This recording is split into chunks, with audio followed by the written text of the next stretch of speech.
ஒரு சூப்பரான டேஸ்ட்டில் ஈஸியாக மட்டன் கோலா உருண்டை எப்படி ரெடி பண்ணுறது அப்படின்னு பார்க்கலாம். இதற்காக ஒரு 1/2 கிலோ மட்டன் எடுத்து எலும்பு இல்லாமல் இந்த மாதிரி சின்ன சின்ன பீசஸ் தான் நான் கட் பண்ணி வச்சுருக்கேன்.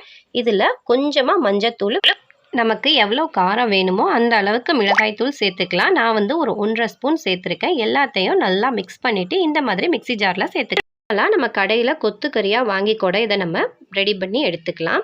அதுக்கப்புறமா இது கூட வந்து கொஞ்சமாக வந்து மல்லித்தூள் சேர்த்துக்கலாம். ஒரு 1.5 ஸ்பூன் அளவு மல்லித்தூள் சேர்த்துக்கலாம். ஃபஸ்ட்டு இந்த கறியை நல்லா வந்து அரைச்சி எடுத்துக்கலாம்.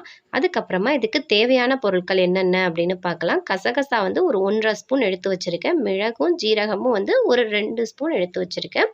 அதுக்கப்புறமா பட்டை, கிராம்பு, ஏலக்காய் வந்து ஒரு கொஞ்சமாக எடுத்திருக்கேன். அது கூடவே வந்து தேங்காய் பற்கள் வந்து ஒரு 1/2 மூடி தேங்காய் எடுத்திருக்கேன்.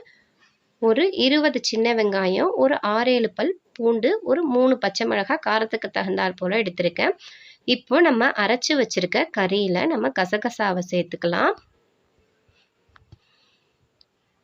அது கூடவே நம்ம எடுத்து வச்சிருக்க மிளகையும் சீரகத்தையும் சேர்த்து நல்லா வந்து அரைச்சி எடுத்துக்கலாம். பட்டை, கிராம்பு, ஏலக்காய் இதையும் சேர்த்து வந்து நம்ம நல்லா இந்த மாதிரி அரைச்சிக்கலாம். அரைச்சதுக்கப்புறமா தேவையான அளவு உப்பு இப்போவே நம்ம கறியில் ஆட் பண்ணி நல்லா அரைச்சிக்கலாம்.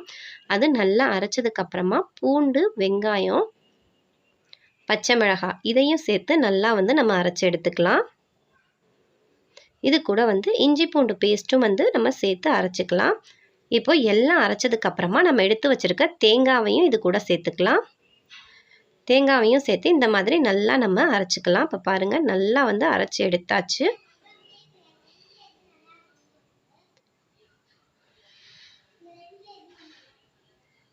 இந்த மாதிரி நல்லா டைட்டாக தண்ணி சேர்க்காம அரைச்சி எடுத்துக்கணும். தண்ணி வந்து அதிகமாக போயிடக்கூடாது. தண்ணி எதுவுமே நம்ம சேர்க்க தேவையில்லை. இப்போ இந்த மாதிரி அரைச்சி எடுத்ததுக்கப்புறமா பாருங்கள், நல்லா டைட்டாக இந்த மாதிரி இருக்கும். இந்த ஸ்டேஜில் நமக்கு உப்பு பத்தலை அப்படின்னா நம்ம உப்பு பார்த்துட்டு இது கூட வந்து நம்ம உப்பு சேர்த்துக்கலாம்.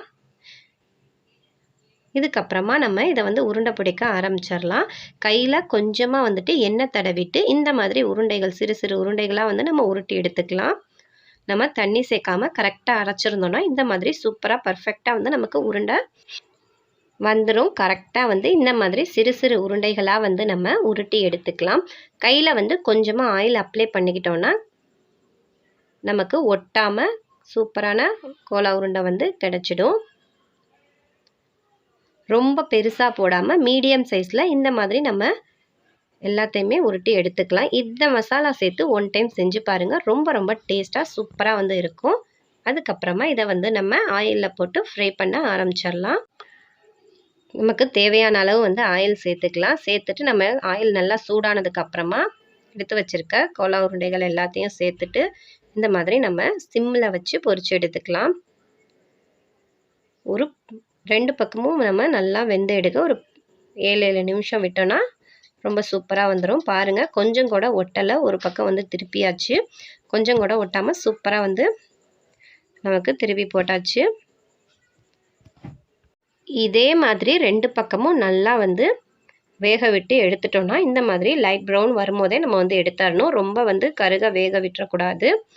அப்போ வந்து டேஸ்ட் மாறிடும். இந்த மாதிரி வந்தோடனே நம்ம எல்லாத்தையும் வந்துட்டு எடுத்துக்கலாம். ரொம்ப ரொம்ப சூப்பரான பர்ஃபெக்டான கோலா உருண்டை ரெடி ஆகிடுச்சு. கண்டிப்பாக இது மாதிரி நீங்கள் 1 டைம் ட்ரை பண்ணி பாருங்கள். பார்த்துட்டு எப்படி இருந்துச்சு அப்படின்றத மறந்துடாமல் கமெண்ட்ஸில் சொல்லுங்கள்.